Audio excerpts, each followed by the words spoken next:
Okay, so hi everyone. Welcome to the Black History Month celebration of Black excellence. We are so glad that you could join us today. If you can, please take a moment to share in the chat box where you're zooming in from. Today, will be about reflection and celebration. We want to reflect on Black history, share knowledge, and discuss ways to progress. But we also want to uplift and celebrate each other. So we'll take today just to do that. Before we introduce some of our guests, we want to tell you a little bit more about who we are. Today's seminar has been put on by the Campaign Nonviolence Youth Collective.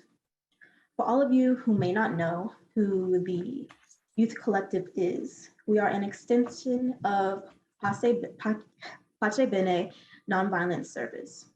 We are a collective of youth activists ages 16 to 23, and we meet monthly to study and strategize for nonviolent action. We also take action regularly to end violence, stop injustice, advance nonviolent solutions, and be a part of movements for change. We learn from one another and brainstorm together. Operating as a safe space and healing place, we also build community, talk together, and find support in each other. For the month of February, we wanted to plan an event that educates and uplifts, ultimately leading us to create this seminar. So again, thank you for joining us, and please sit back and enjoy as we start off the event with our very own Youth Collective member, Alejandro Abarca. Hello, everybody. It's nice for everybody to show up today. As a quick overview of some terms we might hear today, I would like to go over the various forms in which racism is present. All these forms afflict all minorities, although are ever present within the Black community. Our prejudices are determined by our growth. In order to grow a healthy allyship and, more importantly, an anti-racist attitude, we must acknowledge our downfalls and sympathy, our cloaked malevolence and colloquialization of harmful verbiage, and our neglect in our social structure. The first of these forms is individual racism. This is a perpetuation of racist ideology through our own internal dialogue and belief structures. Many times, this is an unconscious form of racism, as a participant is ignorant of their racist ideology to actions. Although I would like to state that many hyper-focus on this form of racism and neglect the other systemic and sociological issues at hand. Nevertheless, change begins within ourselves. Thus, we must envelop our minds in thought to instead perpetuate change within hopes of change outwards. Next is the vocalization of internal racist dialogues to others, interpersonal racism, consisting of stereotypes, slurs, and prejudices.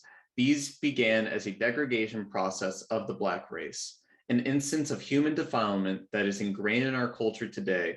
In Southern North America, the Confederate flag is flown and waved with a lack of care to the millions of lives lost to hate.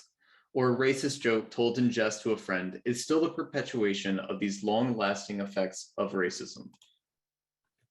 Next, we have the form of institutional racism. This occurs inside of the institutions we are supposed to trust as its citizens. The police is a prime example of the use of institutional racism. Through the use of racial profiling and over-policing, these are the consistent factors of racism. Within the banking systems, we see redlining and lack of quality insurance and an impossible task to develop a decent credit score. Along with many more, these are some of the afflictions keeping the Black community in a struggle against their own institutions. Lastly, we have structural racism. This is a form that gives advantage to the white community and creates structures to revolve around the white community. We see this when Malcolm X is fighting for an ethnocenter for Black citizens in the hopes that the Black community isn't given equal rights and then instantly placed into a world made for white people, along with creating harmful stereotypes such as Black equals bad and white equals good within our mass media. As a closing statement, I would just like to say that the entire base of race is a construct spawned from human oppression. Black people have now developed into a culture on their own based on their shared experiences. They are an exception to the matter of skin having a culture attached to it. Other than that, race and caste systems are a tool for the oppressors to perpetuate an idea of a fear of the other. With all this information in mind, let's engulf ourselves in introspection and hear from the community members themselves, as their voices are the ones that boom loudest.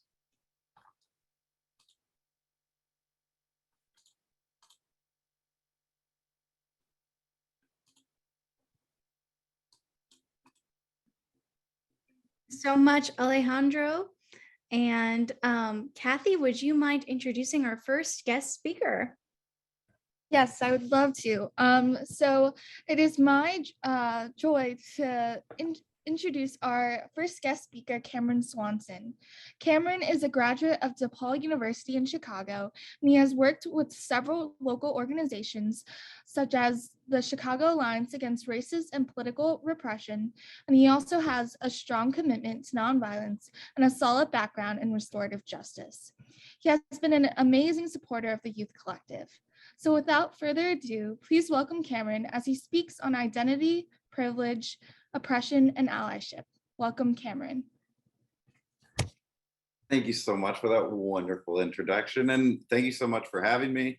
So last month, I had the honor of being able to meet with some of the collective members and give a more in-depth presentation about kind of looking at what identity means, what it means to have privileged identities, what it means to have oppressed identities, and kind of how those things intersect and what it feels like to hold both of those things and kind of be able to engage with all those different parts of your individual identity and also form a collective identity with those folks that are really in your space and fighting for those same values that you're trying to uphold. So kind of starting out, brief introduction of what I'm doing right now. I'm a restorative practices coach for alternatives in Chicago. So I'm working with Chicago Public Schools, kind of trying to change the school culture from punitive to restorative. So instead of who has done what and what punishment do they deserve, figuring out how to navigate and transform conflict or potential harms that have been done and find a way to create a more restorative, productive, and comfortable environment for students, and really being able to trust the folks that they're sharing space with, from their peers to all the adults in the building. So that's a little bit about what I'm doing. I have restorative background justice and master's in social work, so I'm kind of informing my community practice social work through a restorative justice lens.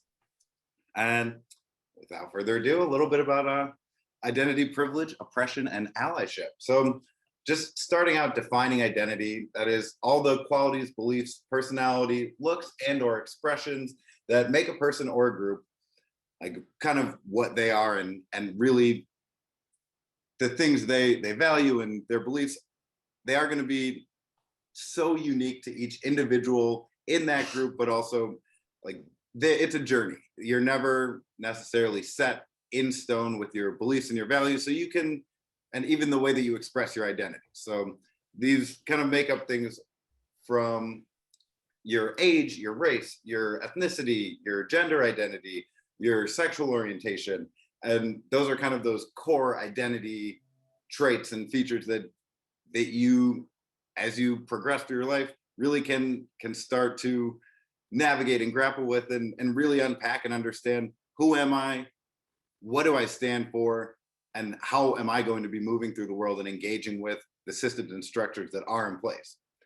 So you can have so many different aspects of your identity that create your whole. And so it's kind of important to understand which identities are oppressed and which are privileged. So being able to understand that a dominant group, whoever's in power, is going to dictate what's the norm, what's going to keep our power in power for that whatever dominant group that is. And so those values and the things that are rewarded, whether it's merit-based or unearned, those kind of fluctuate as well. So whoever's in power is going to want to keep that power and have that privilege for themselves. So being able to control the narrative surrounding what are positive identities and identities to be celebrated is something that is a pervasive and socially constructed way of structuring and creating systems in order to create a power imbalance. And understanding that identities are so complex that you can have certain identities that maybe present one way, and so you might be navigating the world through this specific lens while also holding an oppressed identity and not really fully understanding how to bring those two things together and kind of engage with both of those at the same time. So it is going to be so individual to each person, but those dominant groups are kind of how we come into our current system of a heteronormative, white-centric patriarchy. And so for me, I have to recognize, as a mixed person who is white passing, who can really navigate spaces and can code switch and really present myself in a lot of different ways, I have to recognize that as a male, there are other folks, especially women of color, who are experiencing oppression. And while we might share certain aspects of the similar identities, I have to take that privilege and really be able to bring people into space and amplify voices who are having experiences that I am not personally experiencing, but I don't want to invalidate them. And I want to bring their experiences to the table and into the spaces that I am creating. So really being aware of your privilege is a way of engaging with it, because not identifying a privilege and being able to move through the world without that knowledge and that awareness of that privilege is a privilege in itself. And as a male identifying person, until I was really engaging with what it means to really understand your identities and the identities of those around you that were in the room with me that are not male identifying, that was one of the first things that they identified. And I think there was only one other male identifying person in the room who stated, I am, that is a part of my identity. And so really being able to go back and readdress, like, wow, that is not something that I think about. And that is an absolute privilege for me to be able to move through the world with an identity that I don't even think about on a daily basis, while other folks that's their number one priority, because that is directly affecting their safety, directly affecting their peace of mind. And so being able to recognize that while I'm moving through the world with my male identity is a way to fight that oppression and not allow that oppressive cycle to continue through that lack of awareness or that lack of engaging with, okay, I need to state that I do benefit from male privilege, but how can I amplify the voices of those folks who don't benefit from that specific privilege? So really moving into oppression, that is how these dominant groups attain power. They are able to control the narrative. They're able to start spreading stereotypes, and it is a cyclical type of pattern. And so looking at who's making these norms and who's pushing these values to be celebrated or identities to be celebrated is really going to inform what type of structures and systems are in place and what type of identities are not going to be celebrated or at the table, or even stereotypes that are going to start making fear a dominant feeling and thought when you think about these other groups that are not in that conversation, in that norm. And so kind of looking at that cycle, it starts with that socialization, that group in power, in order to maintain that power and not share it and distribute it with all those other folks. They create these specific narratives, stereotypes, all these different types of things in the media, and just all these different conversations in literature, in every which way whereof in your everyday life, these small little things that you might not think as this is a socially constructed thought, or somebody is portraying this in a way to make me think differently than what reality might be. And so as that socialized message continues to be just pushed and hammered home in every aspect of daily life and societal life, both those groups, the oppressors and the oppressed, start to kind of internalize and collude and say this misinformation, this created story is truth. That's what I'm seeing presented to me, and that's what I'm going to take at face value, even if in my heart of hearts I know that doesn't necessarily match what I'm seeing. Everyone else is pushing that same message. So in that collusion, that internalization, that accepting what you're told at face value and not identifying, yeah, but who wrote that episode of that show that really gave a problematic and misinforming way of representing any type of identity. So who wrote that? Who is that audience that is being kind of catered to? Why was there not a person with those identities in the room? Why was the writer not consulting with people? So being able to identify those things that have been so insidiously just slipped in and normalized and brought into our everyday conversation, being able to break that and question all of those things that you're seeing. And maybe if you don't have personal daily interactions with folks that are really having those intersectional identities, being able to have conversations with people of all different types of backgrounds and life experiences, being able to question what you're seeing, even if it's not a conversation with a person, that's the first step. And then being able to talk to those people in your circle and say, hey, you know, this thing about that episode of this show we liked, or the way they portrayed this character in a movie, or the way the news was talking about this certain person, and really focusing on one aspect of their identity as a negative, that didn't sit right with me. Did you feel that same way? And so kind of starting to lift that veil, uncover that kind of divisive and pervasive creation of misinformation.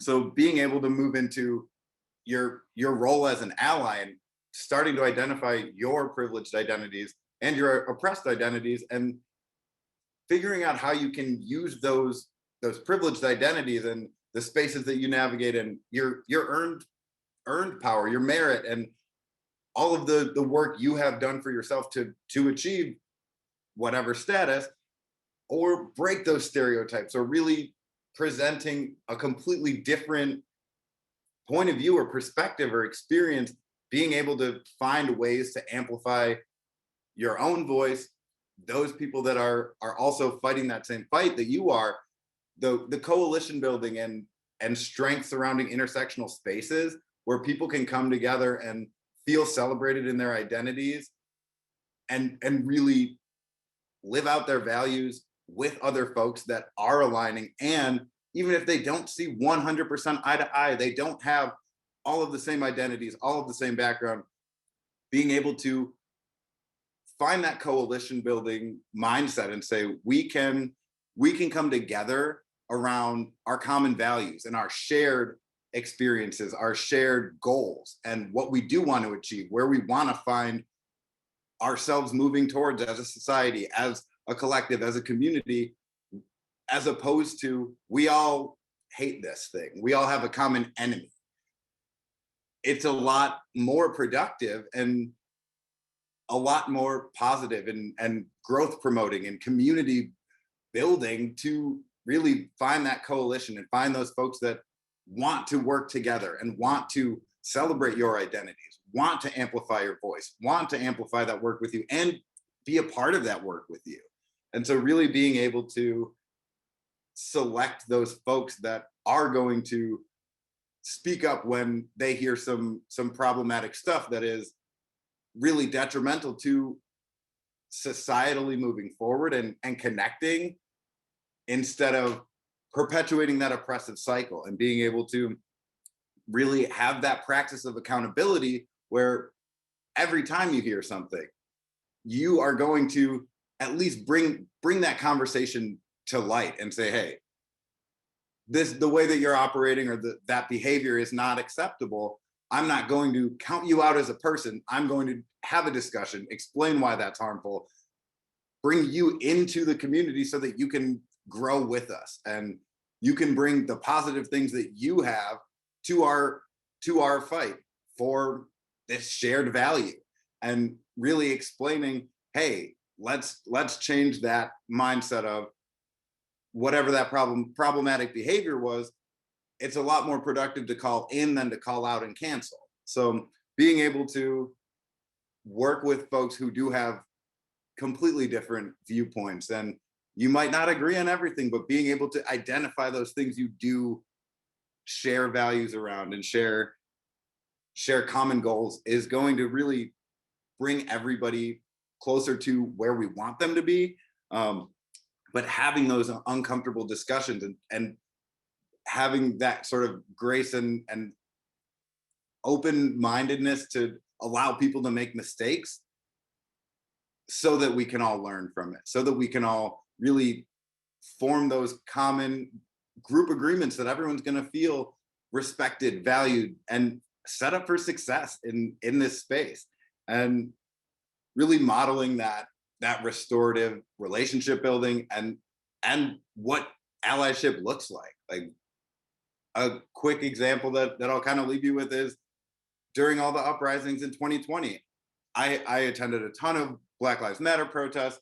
And then once it got into June, I was attending a Black Trans Lives Matter protest. And yes, I'm a Black person, and being able to attend that was such an eye-opening experience because my identities were not centered, but I was there as an ally in order to really recognize all Black Lives Matter, and being able to show up and have at the forefront of my mind all of the folks whose identities are on a daily basis a potential like threat for other folks. Like people might see someone who is living their own life, not doing anything wrong.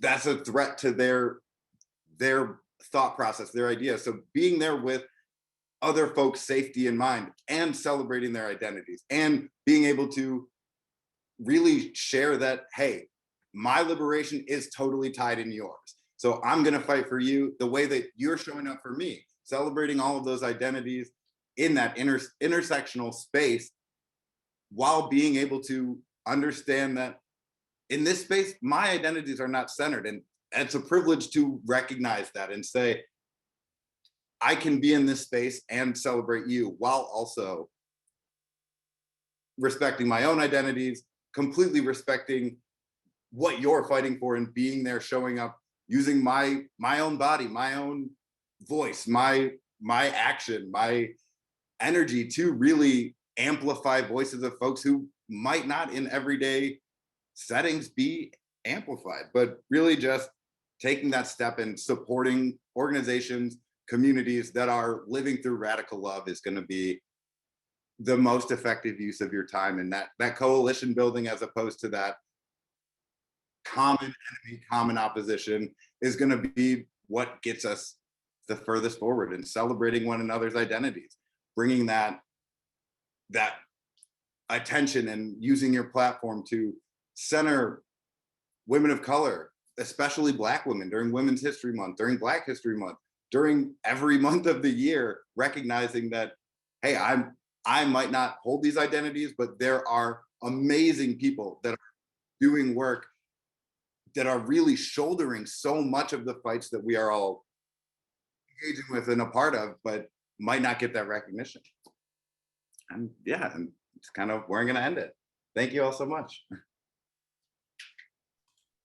Thank you so much for that, Cameron. That was just a really good and like insightful look into allyship and creating awareness into privilege and the dominant majority creating these social norms that develop our status quo. I mean, we can all, start with introspection within ourselves and understanding our own identities, and then grow together in that capacity. So thank you for that. That was amazing. Next, we will have Vera Anderson, a very special guest. Vera is a teaching artist and youth development educator from Las Vegas, Nevada. She has worked with many amazing organizations such as the Nevada Desert Experience, the Las Vegas Catholic Worker, and more. She is on the Bene board, and she is very passionate about nonviolence. She is also a singer-songwriter and has written many wonderful protest songs, one of which was featured in our For Goodness Sake Music Festival. Vera, thank you so much for joining us today. You have the floor. Oh, thank you so much. Really happy to be here. Can I just get a thumbs up if you can hear me okay? Awesome. All good. All right, yeah. So my name's Vera Anderson. My artist name is Vera for Love. So if you are like, I feel that jam, that's how you can find my music. I'm gonna share 2 songs with you. And a lot of my songs are about self-love, growth, and kind of, just having that brewing inside of me and hopefully seeing it inside of our world. So, all right, here we go. This song is called High. Your silence is so sweet. Your mind is all you need. Matter of fact, take all your clothes off. Look to the top, want you to climb that mountain.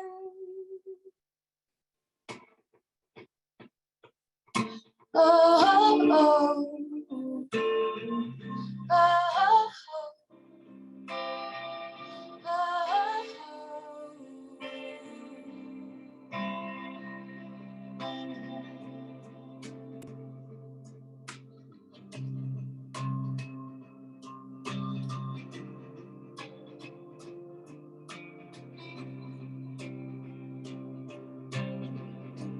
mathematics and some values, you've got to add it up.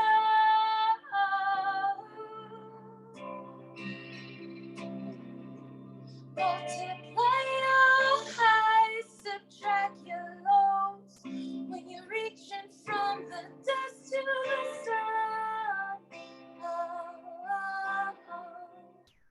Descend and know your roots, know your truth. You are worthy. King of kings and Queen of queens, you are worthy. Full energy, so willing to receive it. Go to extremes, then I'm falling down, or I'm flying high, high, high. High, high, high.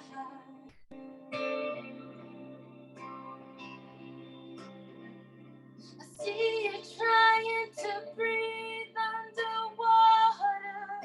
But when was the last time you were free and flying? You've been to hell and back. Meditate, catch your breath. Breathe in peace. Breathe out stress. Your energy so willing to receive it.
All right, this next song is called Citizens of the World.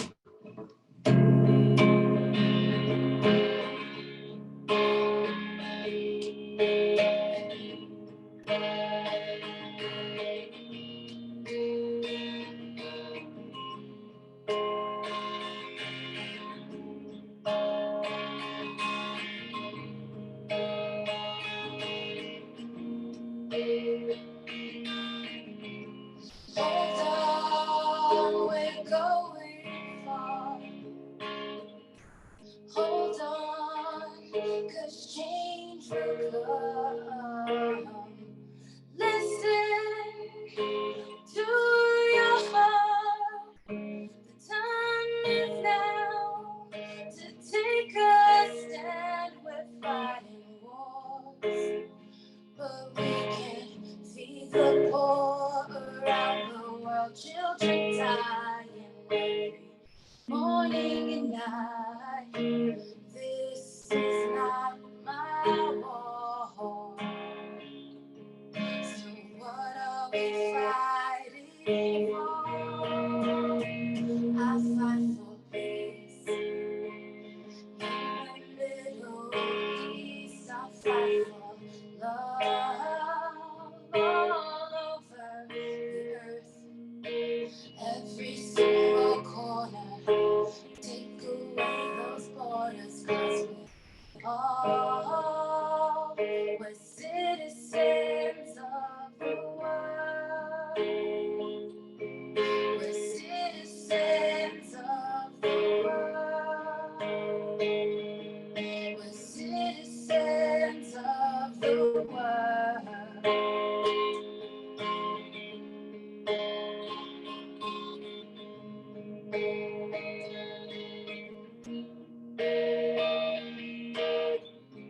Two wrongs won't make it right. Bombs drop down and the people can't fight back. War in the poorest of lands, but they've got oil and there's money to be had. I fight for hope that one day all the people come together, put down those guns and ground those strongholds.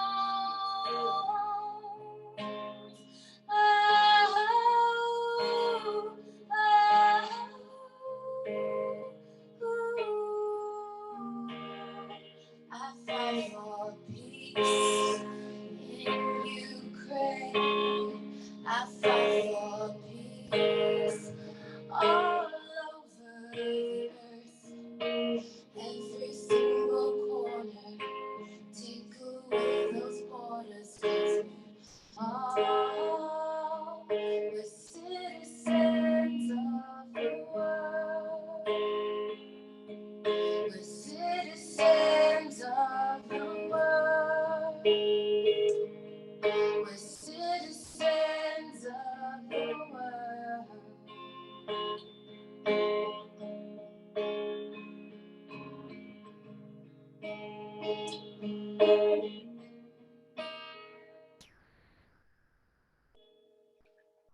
Thank you. Thank you so much.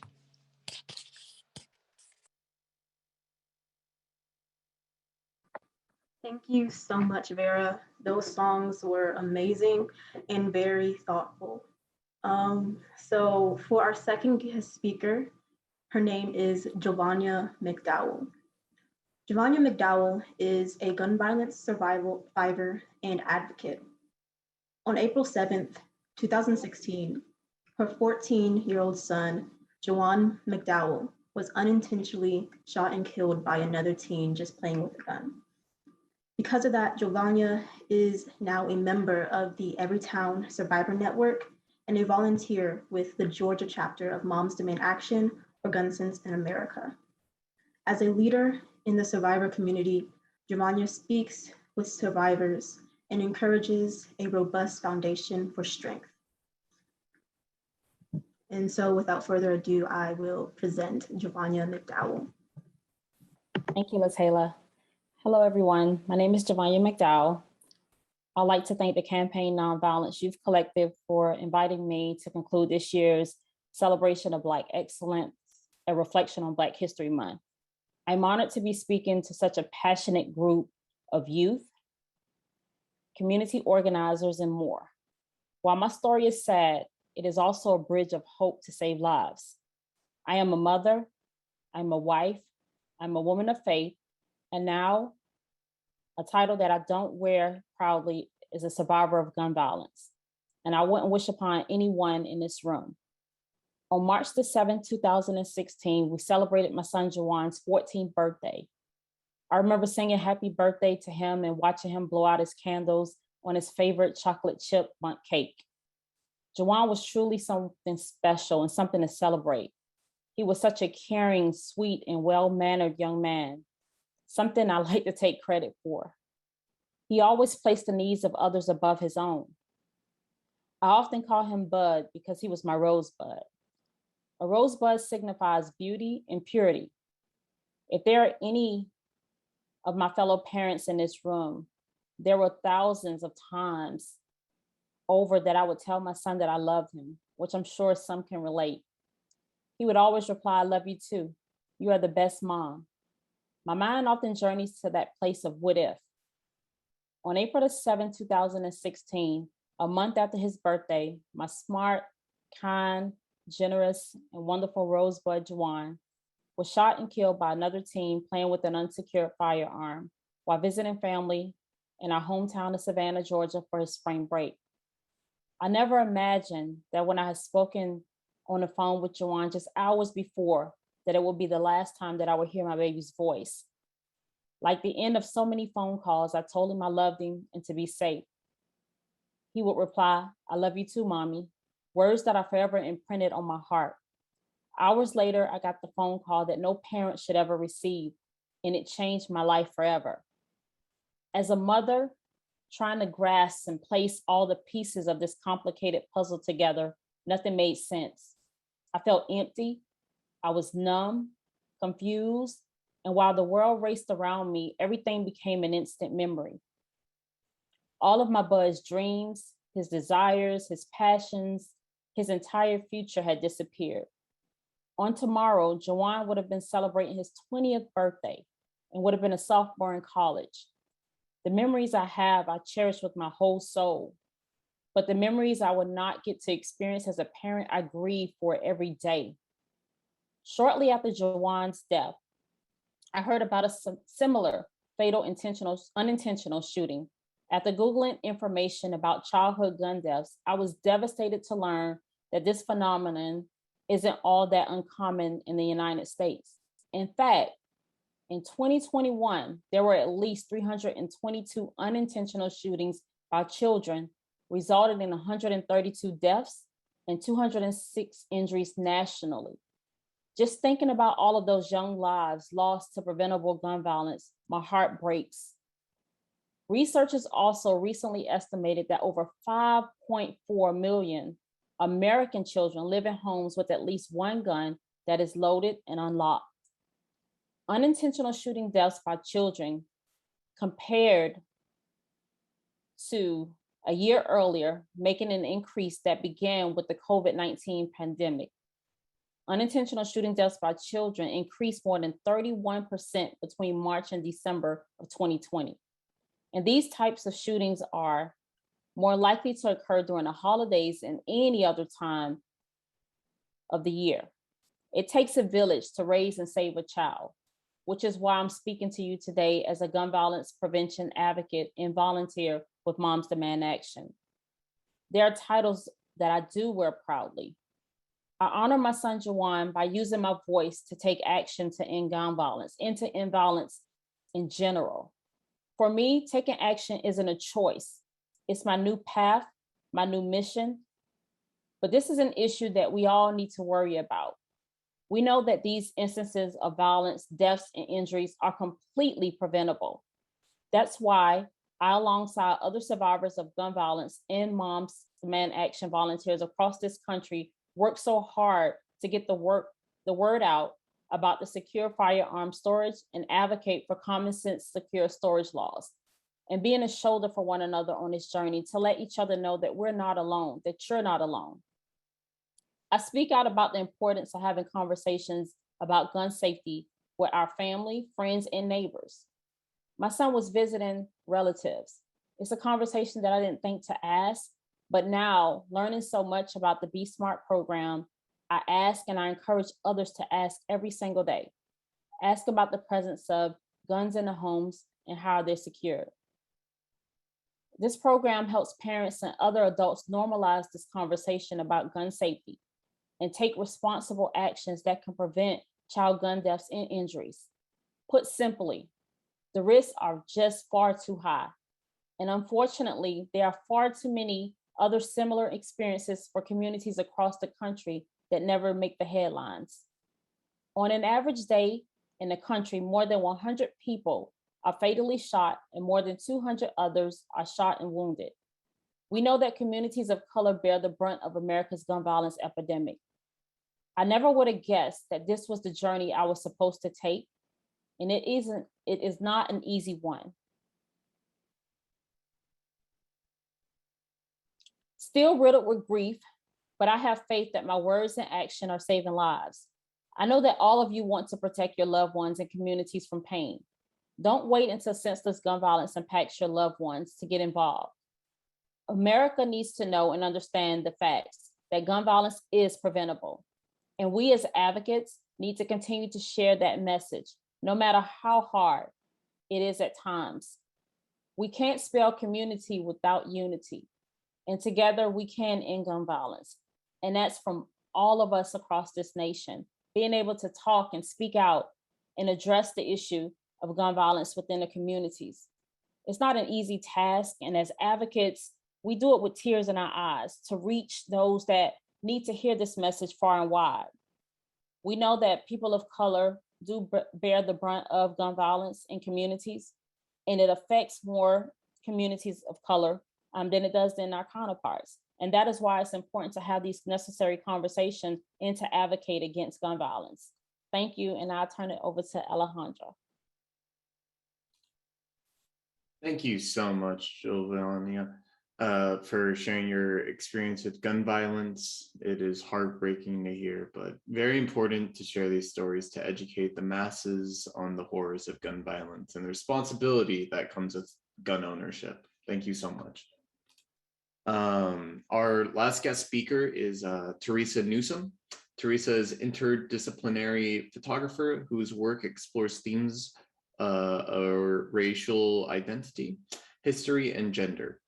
In her practice, she is interested in addressing significant instances of African American history and its underlying effects on contemporary Black culture.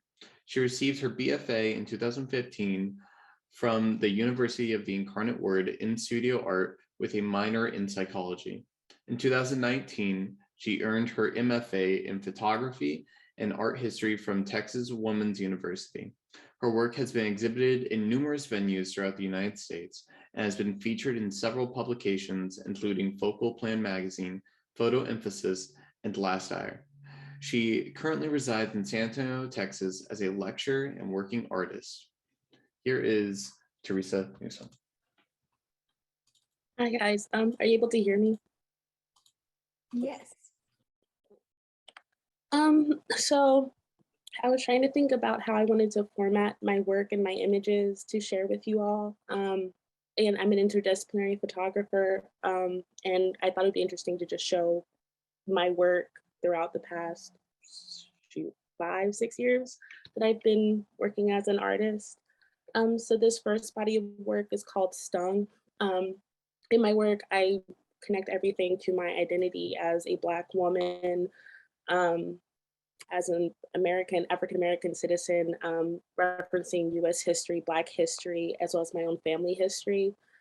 So this first body of work is called Motherhood. And when I was thinking about things to work on when I was in college, and trying to like make images and figure out what kind of work I wanted to do, I was always kind of focusing back on my mother, like the matriarchal side of my family. I was raised by a single mother with my aunt and my grandmother being the primary caregivers for me. And I was thinking about like symbolism and how I kind of perceive these matriarchal figures in my family. I kind of think of us as like a colony of bees, I guess. So I found these bees and I just made these different arrangements kind of talking about closeness, family ties, as well as kind of talking about the historical significance, colonization, gentrification, appropriation of our culture. So that's what this first body of work is. In my work, I'm also interested in appropriating images as well and kind of recontextualizing them to kind of fit more into the narrative and what I'm trying to say.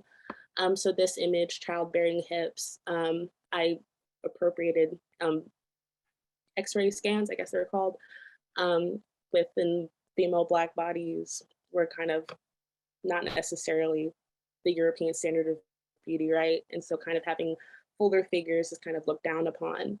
And so I wanted to have something that's very delicate, like a doily, with this anatomy of a woman's hips, kind of contrasting the dialogue of what a woman's body should look like. And then also kind of addressing the violence of Black American culture with lynching, violence that was going on during Jim Crow, segregation, and things like that, and kind of just reappropriating these imagery. I also, again, love appropriating images in my work and bringing in new kind of life and context to them. So when I was, I think my second year of graduate school, I took a paper making course, and these images are from that class. And I took historical images of women who partook in hoodoo and more spiritual aspects of Black culture and placed them onto this handmade paper that I made myself. I cast spells, I guess, into the paper with traditional ingredients that were found in hoodoo practices, lavender, chamomile, things like that. This is also on cotton paper, so kind of connecting the images to the subject of the paper. And then this image as well, a house of worship onto this handmade paper. Oh, that's pixelated. When I was in my second year of graduate school, again, I was trying to figure out what I was trying to do. I was the only Black student in the graduate program. I think there was one other student in the city where I lived in who was Black as well. And we were kind of relying on each other to figure out how we're going to maneuver ourselves in this predominantly white space. And so this body of work is called Bitter Fruit. And I was inspired by Billie Holiday's song, Strange Fruit from the 50s or 50s, talking about lynching, the strange fruit hanging from trees. My family is also from the South. And my mother told me when she was, I think 5 or 6, they lived in Alabama. And that was their first time kind of interacting and kind of be confronted with this kind of like violent racism with KKK trying to break into their homes. To my grandmother's house. My grandfather was in the military at the time and overseas. So my grandmother was left alone with 5 kids in the South trying to protect her children. And so I kind of wanted to create this kind of portrait discussing the violence as well as the symbolism of the fruits and cotton and just kind of the South and all these different aspects of Southern culture and the history of the South. Next body of work is called Sims. This is an image of Dr. Marion Sims. You might have not indirectly heard about him. He is considered the father of gynecology, of modern gynecology. During his time, during the late 1800s, he would practice severely unethical practices on African-American slaves. And through his findings, not putting these women on anesthesia, not giving them any kind of medicine or aids to help them with his experiments, he was able to invent the speculum, which is still used today. And so these are some paintings of his practice on African-American slave women that he experimented on. And again, I was trying to think of symbolism. I use a lot of symbolism in my work: fruit, the female body, reproductive organs. And so I tried to think of different fruit that kind of reminded me of the female anatomy, breaking fruit apart, sewing them together, just like how these women were literally ripped apart and put back together through Marion's investigation, I guess you could say. So you can see I'm literally sewing these pieces back together, ripping them apart, cutting them in half, just as Dr. Marion Sims did. And then, oh, this last image, I think. And then the next body of work I was interested in, I do reference a lot of historical events in my work, kind of comparing how these things happened in the 50s, 60s, 30s, and how they're still prevalent today. The anxiety of going to the doctor, of Black women's bodies kind of used as medical devices, as well as the fear and anxiety of Black women going to the doctor in general, is based off of these instances during slavery, during Jim Crow, during segregation. And another historical finding I found was the Foltz Quad. I hadn't really heard of the Foltz Quad. I was familiar with PET evaporated milk. I'm sure we all have seen them like in HEB and grocery stores. But the Foltz Quad were the first African-American quadruplets to ever successfully be born. So I included some images of them as babies, as well as their advertisements that they were placed in from before they were born till they were about 17, I believe. And then in this middle colored image, that's them right before they aged out and were no longer be able to use by the pet milk company. And so again, I'm interested in symbolism, kind of creating these narrative stories with different objects that are used to represent what I'm trying to say, I guess. So we have the pet milk, again, drowning these flowers, literally. The majority, all of the women, all of their names were Mary. The doctor who helped deliver the quadruplets kind of took over raising them. He would also do experiments on the mother when she was pregnant with the quadruplets to kind of see what would happen with, and giving her high volumes of vitamin C. All the quadruplets also died of breast cancer at a very young age, and it's kind of difficult to say if it was because of this treatment, if they all died at a young age, or something else. But the fact that all four of them passed away in their 40s to 60s is kind of, in this image, Mary, Mary, Mary. Again, all the quadruplets, their first name is Mary. Mary was the name of the doctor who helped birth them's mother. He thought it would be in his right, I guess, to change the names of the quadruplets to after his mother. Again, kind of taking and appropriating their bodies for his own narrative. And then having an actual African-American child kind of as a representation of the bodies of these women who were kind of used throughout the first 18 years of their lives.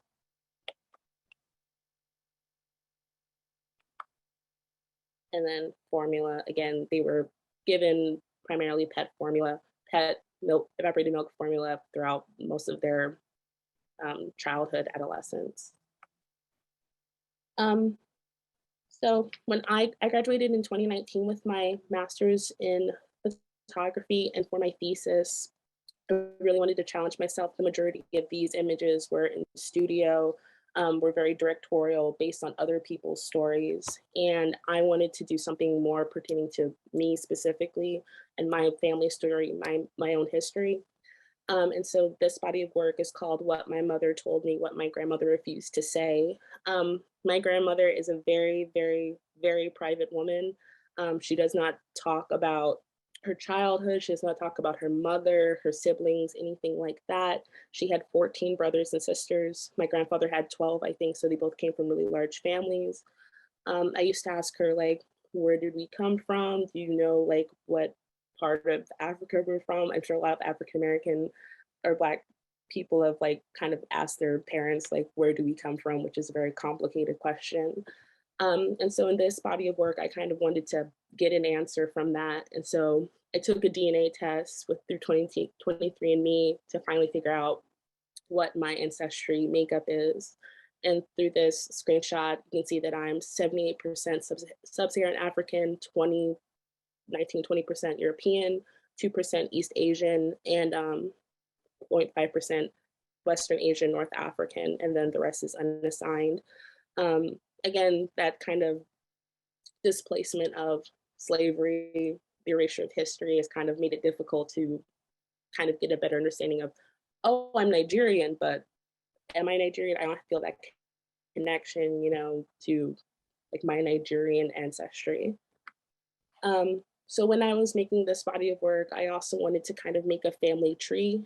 This is called a gentagram, and it's kind of a more impersonal kind of family tree, using different symbols to kind of make up your family tree. So I am the circle with the circle around it to the left. And then I have my father, who I had not really close to, and then my mother, my brother, and then going up to my grandparents and my great-grandparents. Both of my great-grandparents are deceased. The triangle above the circle would be my grandmother, who's still alive. Her sister is still alive, but everyone else on that side of the family is no longer alive. And on my grandfather's side, only my great aunt, Margaret Ann, is still alive. And so I just kind of wanted to make this kind of family tree to kind of visually articulate the family ties that we have with each other. And so I wanted to create as many oral narratives from my matriarchal side of my family. That's who I really focused on with this body of work. So this is a portrait of my grandmother. I went to talk to my uncle who lives in Oklahoma, kind of asking him, like, what was grandma like when you were little? And he said she was a mean son of a gun. And that's kind of like the main consensus I got when they talk about my grandmother. Again, she's very strict Southern Virginia woman. And she still is, like, she does not play with anything. And then I was also thinking about who is the person in my family who kind of maintains these kind of relationships, these bonds. And so the woman in the gray hoodie, gray crew neck, is my aunt, and I kind of thought of her as the kin keeper. Kin keeper is one who maintains these family ties, collects artifacts, maintains relationships. And then on to the right is my mother. And I wanted to have kind of a representation of their relationship. My aunt is consoling my mother. She's the youngest daughter. My aunt is the oldest daughter. And kind of showing how my aunt's taking care of my mother takes care of my aunt, and they kind of just take care of everyone within my family. I also wanted to kind of look at family archives, photographs. So these are the only photographs I have of my great-grandmother on my grandfather's side, with my great uncles, most of which I've never met. And then on the smaller image is all my great aunts, again, who I've never met. Doing this study and making this body of work has really taught me a lot about my family. The majority of the men on my grandfather's side all died from alcoholism. And then the majority of the women on my grandfather's side of the family died from brain aneurysms. So that's one to look forward to. Yeah, it's just been interesting kind of learning more about these people who I've never met in real life. And so when I was collecting these images, I wanted to make them more tangible, make them more than just a photograph in a box in my grandmother's garage. So I scanned them and I turned them into Van Dyke brown prints to kind of make them more into an artwork. So like this image here is the only photographs I have of my great grandparents on my grandmother's side. These are the only photographs I have. These are the only photographs she has of them. So being able to kind of save them and salvage them into something more than just something in a scrapbook was really important to me as well. This is a picture of my mother the day of her wedding, getting ready to get married. This is my favorite portrait of her. So I wanted to, again, kind of recontextualize this really beautiful image of my mother, who's very important to me, and make it into something more tangible, more art worthy.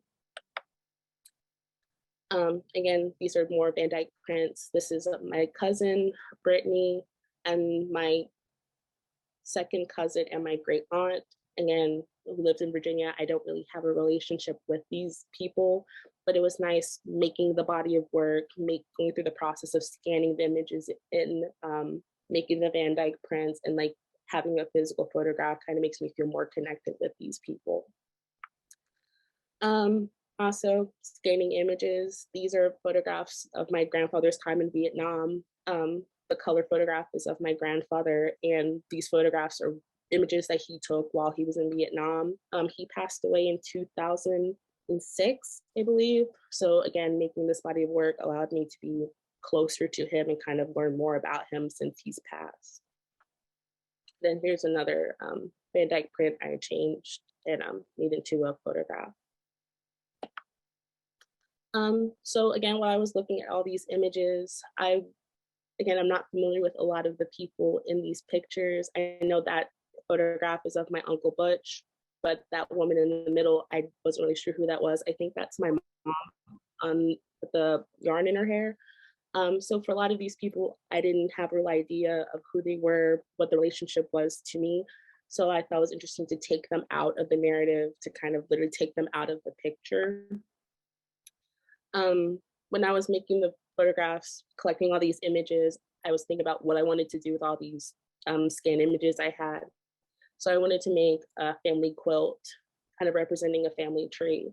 So the ones that have images, there's my cousin, Blair and Brittany, underneath their father, my uncle, my other uncle with his son down at the bottom. I tried to like arrange everything so that everyone was connected. And my family quilt ended up being about 6 feet long by 6 feet wide. And again, it was really nice doing something that's so labor intensive, so historically significant to my culture, making a quilt, using my hands and sewing and placing all these images together to kind of tie my family tree together. And so I had the archived images. I also needed to make work, again, kind of illustrating these stories that I was told. So in this old rugged cross, this was a plaque that's been in my house since I was 5 or 6.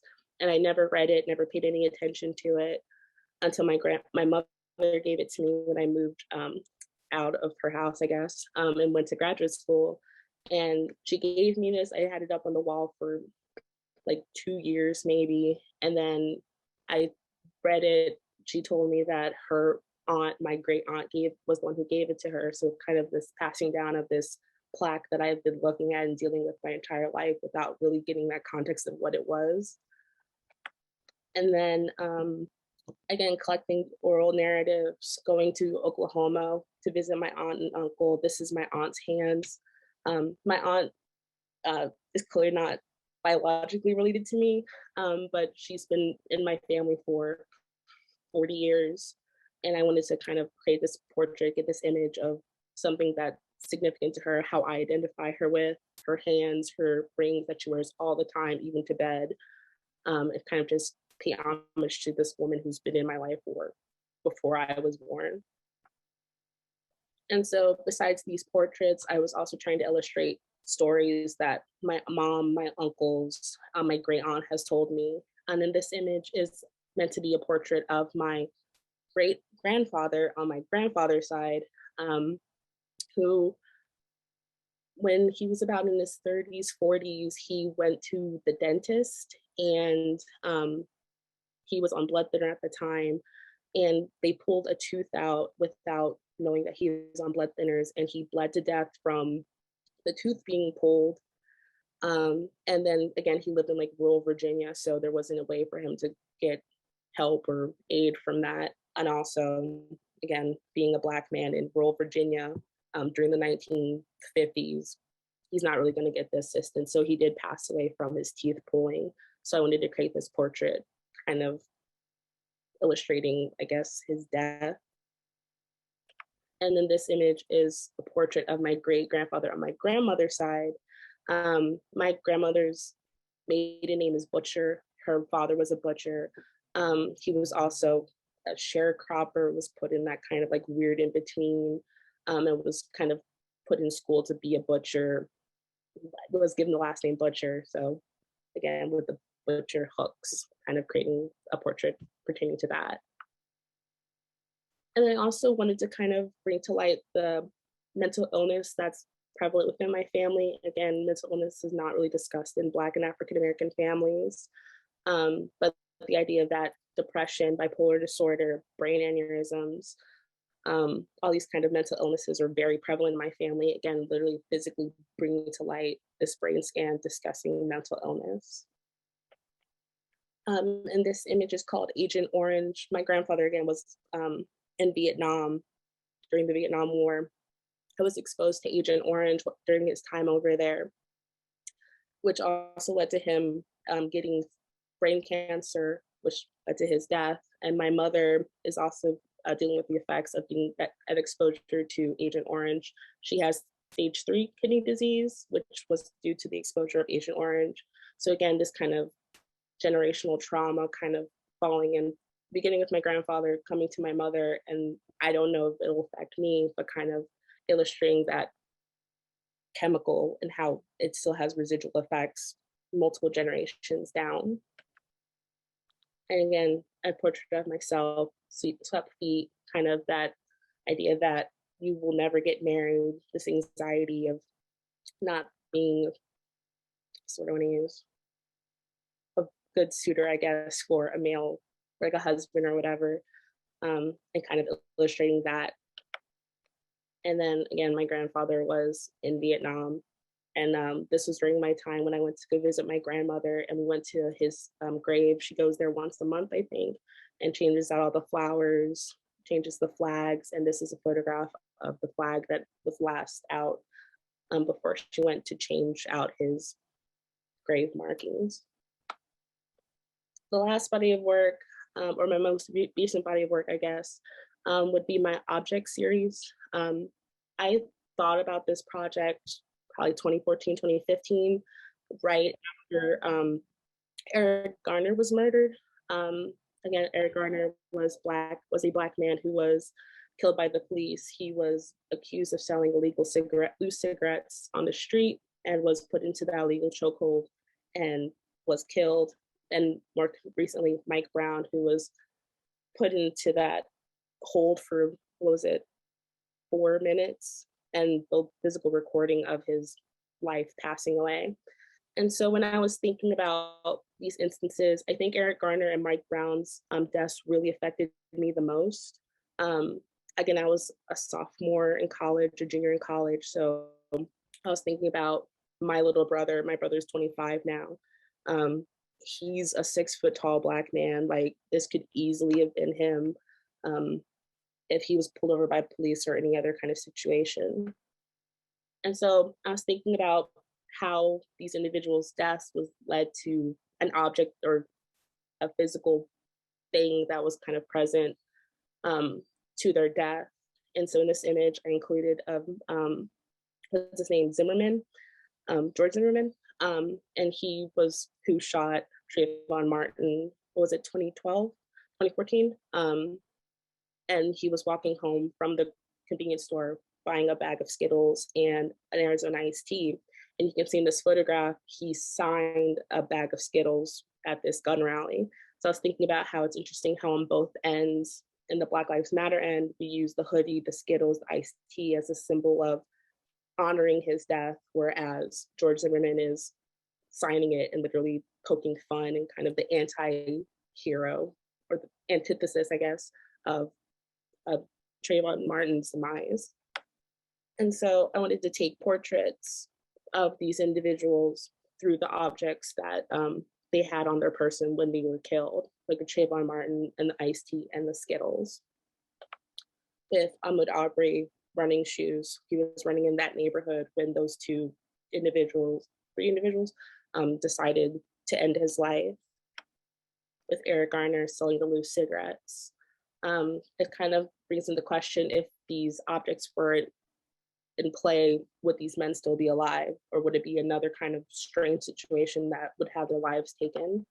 With George Floyd, who was accused of using a counterfeit $20 bill. And I always think it's interesting how they never found the $20 bill. But again, that was why the police were called, and which was led to his death.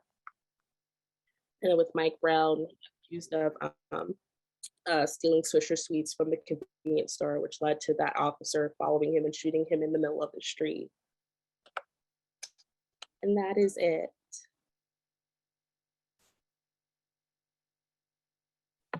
Okay, thank you, Theresa. That was very powerful. And the artwork that you showed, I enjoyed how it had so much significance, not only to you, but to the Black community as well. So kind of shifting gears, I'm going to talk a little bit about like the Black perspective, intersectionality, and how to be a good ally. So although there are common experiences among individuals that are a part of the Black community, I want to start out by saying that each individual is shaped by what personally happens to them over the course of their life. Regional differences, family life, and environmental factors all go into creating each and every person a part of the Black community.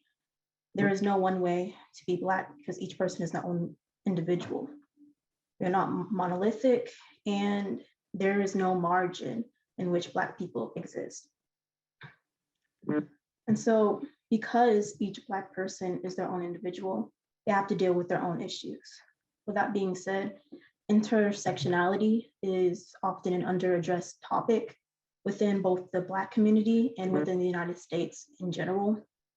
So what intersectionality is, it is the theory for understanding how different identities and multiple forms of disadvantages compound and merge in a way that doesn't really align with the conventional way various social justice structures address their respective issues. And so as it relates to the Black community, the issues pertaining to Black men often take the forefront as opposed to those uniquely pertaining to Black women and Black LGBTQIA individuals.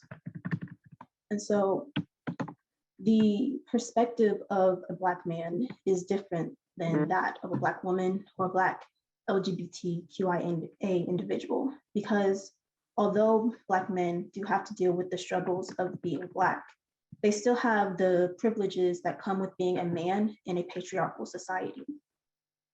On the other hand, Black women and Black LGBTQIA individuals are not afforded those same privileges, because Black women are not just Black or just a woman, but both at the same time.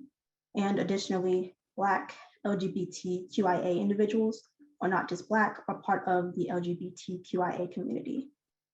Because these individuals have multiple identities that converge to make them, they have to navigate the world differently than Black men and individuals a part of other communities. Another topic I kind of want to address is biases and microaggressions, because Black history and individual experiences of Black individuals cause the people of the Black community to perceive the world differently. There are certain things that can come off as offensive, such as various actions like purse clutching or dirty, disgusted, or uncomfortable looks when a Black person comes around is also a form of bias.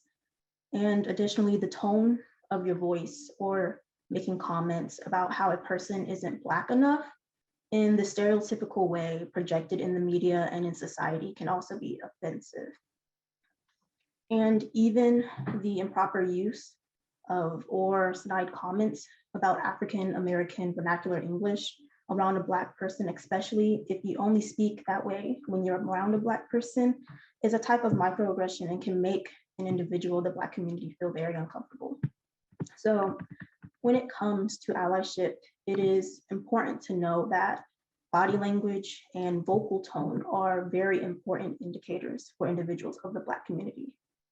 Further, in order to be a true ally, individual research into the Black community and Black issues, not just of Black men, but everybody involved in the Black community, like Black trans individuals or people of the Black LGBTQIA community or Black women, is very crucial. Additionally, it's not a Black person's job to educate you on the issues that may uniquely affect them or affect them as a whole when it comes to the Black community. And so at the end of the day, Black individuals have different experiences and navigate the world differently based on their own personal identity. And there is no one way that Blackness looks. Because of that, each person of the Black community has something that they can contribute in an invaluable way. Not only do the lives and experiences of Black people matter, but the voices matter as well. So when a Black person is speaking about an idea or something about their life, don't talk over them and try and listen, because what they're saying is not only important to them, but can have innumerable effects to what you are discussing.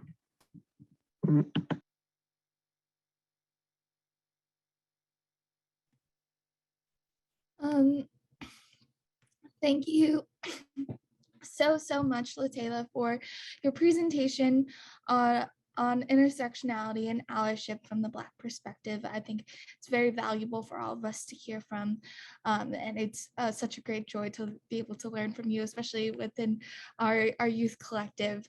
I think that is really all that we have for today, I believe. So please let's give all of our guests a warm thank you in the chat, or an emoji hand clap using the reaction button that you can find below. I also want to give each and every one of you amazing audience members a round of applause for joining us and being such intent listeners today. I hope that you were able to learn and smile today. I just also want to truly thank you for supporting the Youth Collective's first seminar. I am amazed that we were able to get such wonderful speakers and bring everything together for today. There will be many more great things to come from us, so we thank you for supporting in solidarity. And just a quick few things I want to mention before we go. This seminar will be uploaded to the Pache Bene YouTube page for all of you to rewatch and share with your friends and families and others that you might know.